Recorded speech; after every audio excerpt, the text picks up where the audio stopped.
राघव सिंह राजपूत ने मांगी अपनी बहू अंजलि से माफी। उन्होंने खुद कहा कि मैं तुम्हारी शादी अभय सिंह से करवाऊंगा। वहीं पर गिनी और कली चढ़ी पुलिस के हत्थे। उनके सारे प्लान पर अंजलि ने फेर दिया पानी। Daily advocate Anjali Awasthi serial देखने के लिए आप हमारे चैनल को सब्सक्राइब जरूर कर लें, लाइक शेयर कमेंट करें और साथ ही हाइप का बटन जरूर दबा दें। तो चलिए फटाफट से स्टार्टिंग करते हैं। हम देखते हैं वेद और आरती के पास कली और गिनी पहुँच जाती है। कली उनको कहती है अब तुम्हारा खेल खत्म हो जाएगा और खत्म हो जाएगी तुम दोनों की प्रेम कहानी। कली कहती है मैं जानती हूँ आरती दीदी, आपने मेरी बहुत मदद की। आपने मुझे उन गुंडों से बचाया, नहीं तो मेरा चालान हो जाता और पता नहीं मैं अब तक कहाँ होती। ये एक नया जीवन दान दिया, मेरी बेद बाबू से शादी करवाई। पता है आपको, जब मेरी बेद बाबू से शादी हुई मुझे लगा कि एकदम से मेरी झोली में पता नहीं कितनी खुशियाँ आ गयी, लेकिन आपने क्या किया, सब बर्बाद कर दिया, मुझसे मेरा सब कुछ छीन लिया। कली कहती है लेकिन बारी अब तुम्हारी है। जैसे मैंने अपना सब कुछ खो दिया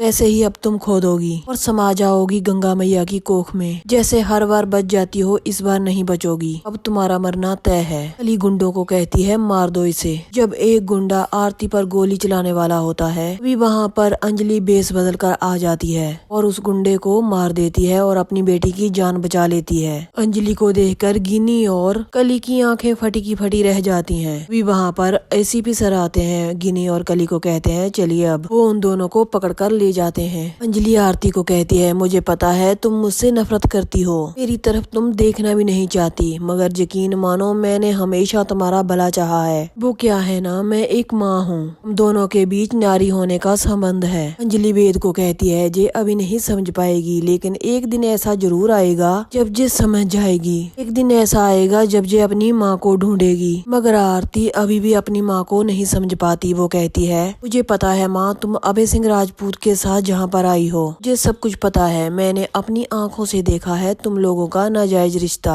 ये कहकर आरती वहाँ से चले जाती है। वेद अंजलि को कहता है अब चिंता मत कीजिए, आरती जरूर समझ जाएगी। आगे हम देखते हैं अंजलि को राघव सिंह का फोन आता है। वो अंजलि को बहू कहकर बुलाते हैं। अंजलि हैरान हो जाती है, उनसे पूछती है कि आज आप किस नाम से मुझे पुकार रहे हैं। राघव सिंह अंजलि से कहते हैं मुझे बहू माफ कर दो, मैंने तुम्हारे साथ बहुत अन्याय किया है, अगर हो सके तो तुम राजपूत खानदान को बचा लो, बर्बादी की तरफ जा रहा है, तुम अपने मजबूत हाथों से मेरे टूटते हुए परिवार को बचा लो। राघव सिंह कहते हैं बोलो ना बहू, तुम कुछ बोल क्यों नहीं रही हो। राघव सिंह रोने लग जाते हैं। वो कहते हैं लौट आओ बहू अपने घर, मैं खुद खड़े होकर तुम्हारा गृह प्रवेश करवाऊंगा। अंजलि उनको कहती है जे क्या बोल रहे हैं आप। राघव सिंह कहते हैं मैं जो बोल रहा हूँ एकदम दिल से बोल रहा हूँ। अंजलि कहती है आप इस तरह से रो क्यों रहे हैं, आखिर हुआ क्या है, आप मुझे बताइए। देखिए आप अमन सिंह राजपूत के पिता हैं, मेरे होते हुए आप ऐसे आंसू बहाए मुझे शोभा नहीं देता। आप तो एक एडवोकेट राघव सिंह राजपूत हैं, अगर आप इस तरह रोएंगे तो फिर मैं कोर्ट में जाकर किसके साथ लड़ूंगी। राघव सिंह बहुत ही इमोशनल हो जाते हैं। वो कहते हैं मैं तुम्हारे साथ लड़ूंगा भी झगड़ूंगा भी, बस तुम एक बार घर आ जाओ बहू, मुझे प्रायश्चित करना है, मुझे मेरे पापों की सजा मिल रही है। वो कहते हैं ना ऊपर वाले की लाठी की आवाज नहीं होती, उससे बहुत बड़ी गलती हो गई है, उस गलती की सजा आज मेरी बेटी महक भुगत रही है। वो ठाकुर परिवार आज मेरी बेटी पर अत्याचार कर रहे हैं और मैं कुछ नहीं कर पा रहा। वो कहते हैं मैं अपने आप को बहुत ही कमजोर महसूस कर पा रहा हूँ। मैं तो महक को लेने भी गया था मगर उसने आने से इनकार कर दिया। महक मेरी आंखों का तारा है, मेरे कलेजे का टुकड़ा है, वो मैं उसे तकलीफ में नहीं देख सकता। राघव सिंह फूट फूट कर रोने लग जाते हैं। तुम ही उसे इस दलदल से निकाल सकती हो, उसे बचा लो बहू। राघव सिंह कहते हैं आज मुझे पता चला कि खुद की बेटी पर अत्याचार हुआ, ऐसे ही घर घर में बहुओं पर अत्याचार हो रहा है। अगले ही पल राघव सिंह कहते हैं अगर मुझे जरूरत पड़ी तो मैं खुद खड़े होकर तुम्हारी शादी करवाऊंगा।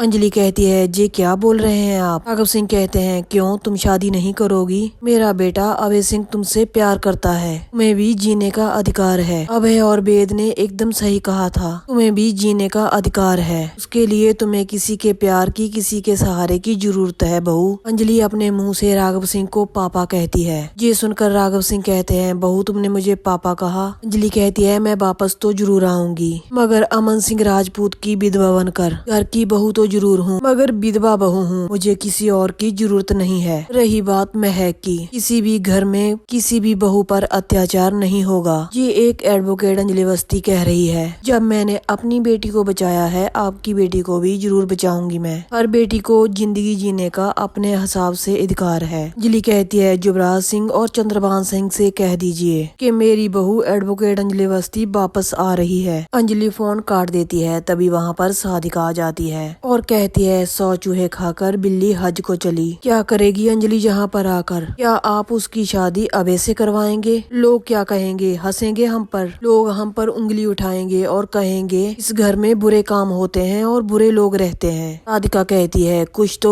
लिहाज कीजिए बड़े भैया, उम्र हो चुकी है आपकी। आप एक काम कीजिए, जाकर वृद्ध आश्रम में रहिए। ये सुनकर राघव सिंह जी को गुस्सा आ जाता है। वो कहते हैं बहुत तमीज से बात करो। वैभव कहता है ठीक ही तो कह रही है वो। हो क्या गया है आपको बड़े भैया? बहुत बदल चुके हैं आप। और हाँ, इस घर में कोई शादी नहीं होगी। राघव सिंह कहते हैं होगी क्यों नहीं होगी? सबको जीने का अधिकार है और मेरी बहू को भी जीने का अधिकार है। उसे भी जीना होगा। अबे उससे प्यार करता है और मैं खुद उन दोनों की शादी करवाऊंगा। तभी राघव सिंह को चंद्रभान सिंह का फोन आ जाता है। चंद्रभान सिंह कहता है खुशी की बात ये है मैं फिर से इलेक्शन में खड़ा हो रहा हूँ। राघव सिंह कहते हैं हाँ तो आप मुझे क्यों बता रहे हैं? चंद्रभान सिंह कहता है आप बहुत ही नादान हैं। मैं तो ये चाहता हूँ जो आपकी प्रॉपर्टी है उसके 2 हिस्से हो जाएं और महक को 1 हिस्सा दे दें। राघव सिंह कहते हैं ये क्या कह रहे हैं आप एक भिखारियों की तरह बर्ताव कर रहे हैं। चंद्रभान सिंह कहता है अच्छा तो आप मुझे भिखारी बोल रहे हैं? ये मत भूलिए हम एक समय में शिवांग जिले के जिम्मेदार हुआ करते थे। आधी प्रॉपर्टी का हिस्सा महक के नाम कर दीजिए वरना।